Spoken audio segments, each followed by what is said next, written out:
would have thought? You start the season 1-4 and some trades start happening. We got a big one to talk about. One I did not see coming, if I'm being 100% honest with you, as Odafe Oweh is out.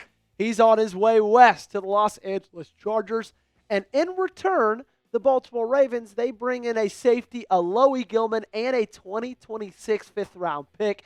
And the Chargers, they get a 2027 seventh-round pick, which is from the Los Angeles Rams. That happened back in this year's 2025 NFL Draft. I got a lot to talk about. I got a lot to break down. A lot of good things about Gilman. I think you're going to be excited about that addition. But honestly, like just first glance at this trade, it feels like a Baltimore win. And I'm going to lay out exactly why I feel that way. But Odafe Oweh has not been producing. He is one of the biggest reasons that this pass rush group has been so bad this year. Now, do you get better with him off it? We'll talk about that. I still don't think the moves are done by any means, but they haven't been good. They haven't been performing.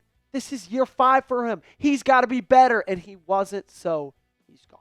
I want to know, do you like the Odafe Oweh trade? If you do, make sure, hit that thumbs up button, like today's video, show me that way. I want to see how many upvotes this trade can get, okay? So if you like it just like me, make sure to hit that thumbs up button. I am so just like all over this trade.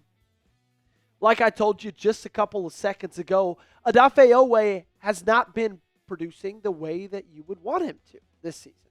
The way that we all thought he would, coming off of a 10-sack year in 2024, his career high. We all remember talking ad nauseum about how big those biceps were in the summer when he came in for training camp, when they came in for mini camp. It was like, oh my gosh, Odafe Oweh got 10 sacks last season. He just added 20 pounds in the offseason. This dude's going to be an absolute freak. We're going to have to pay him like $100 million. Now, we didn't think that last part, but we thought everything I said before that. And then he comes into 2025, and he's been bad. 160 snaps, 10 tackles, 1 tackle for loss, 0 sacks, 15 pressures. Excuse me? You are supposed to be the premier edge rusher in this group. You just got 10 sacks last year. You have 0 through 5 games. Him and I have the same amount of sacks this year. Let that sink in. He barely edges me out in tackles for loss. This was a do-or-die season for Odafe Oweh. This was that contract year. If he was able to throw another 10-sack season, double-digit sack season onto his resume, back-to-back years, you could bet your bottom dollar they were going to pay him. But he comes out, and he starts the season like this. So it was do or die, and he's gone. The latter happened. He's dead, at least in terms of with the Baltimore Ravens. So the summary for this trade, in my opinion, you got rid of a player that you might spend a lot of money on in the future. You were thinking about it. You got a better player in return and a better draft pick, a 7th for a 5th. So you trade a worse player for a better one. You trade a worse draft pick for a better one. Seems like an absolute fleece to me. And sure, it might have been an inside job. Might have been a brother helping out a brother, right? Hell, I'll take it. I'll take it any day of the week. Grade the Odafe Oweh trade for me, A, B, C, D, or F in the comment section down below. How do you feel about it? Okay? Let me know down below. Gage, before we go on in that, let's talk about the new Baltimore Raven. Okay, Alohi Gilman. Because we got some statistics for him that I think you're going to be really, really excited about. And hell, it may make you grade this a little bit higher than you originally were. So Alohi Gilman so far this season, 22 tackles, 3 pass deflections. His overall PFF grade is 65.5. His coverage grade is 66.5. So he's been good. He's one of their starters. That's an everyday guy in that defense.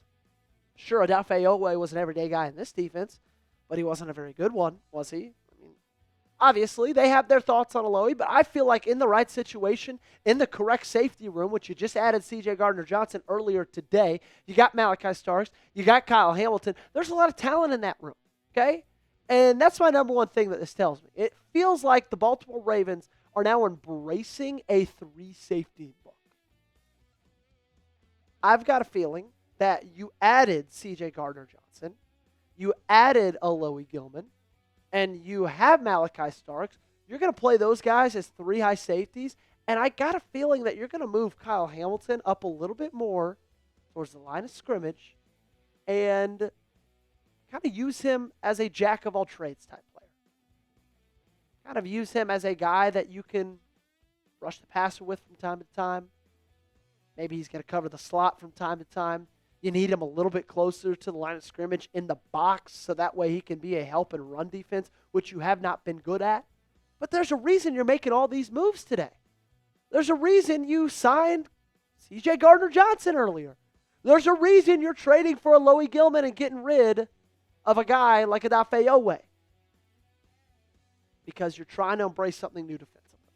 And this team needs something new defensively. I can tell you that. They're trying to figure out how to make more plays, be better against the run. Well, part of that may be get Kyle Hamilton a little bit closer to the action. That might be the solution. I've got a solution for you guys, though, when it comes to life insurance, and it's our friends at Ethos. As you know, my wife Kennedy and I got married about 1.5 years ago. I imagine we'll buy a house, maybe start having kids sometime decently soon. And if something were to happen to me, the last thing I want the people I love to worry about is being able to pay the bills. So I trust Ethos to keep them protected. It's not fun to think about what would happen if something happened, but you do need to be prepared. With life insurance through Ethos, your family is protected. Life insurance is a perfect way to make sure you're covered. You can get your free quote at ethos.com/NFL Daily. That's ethos.com/NFL Daily. There is no complicated process, and it's 100% online.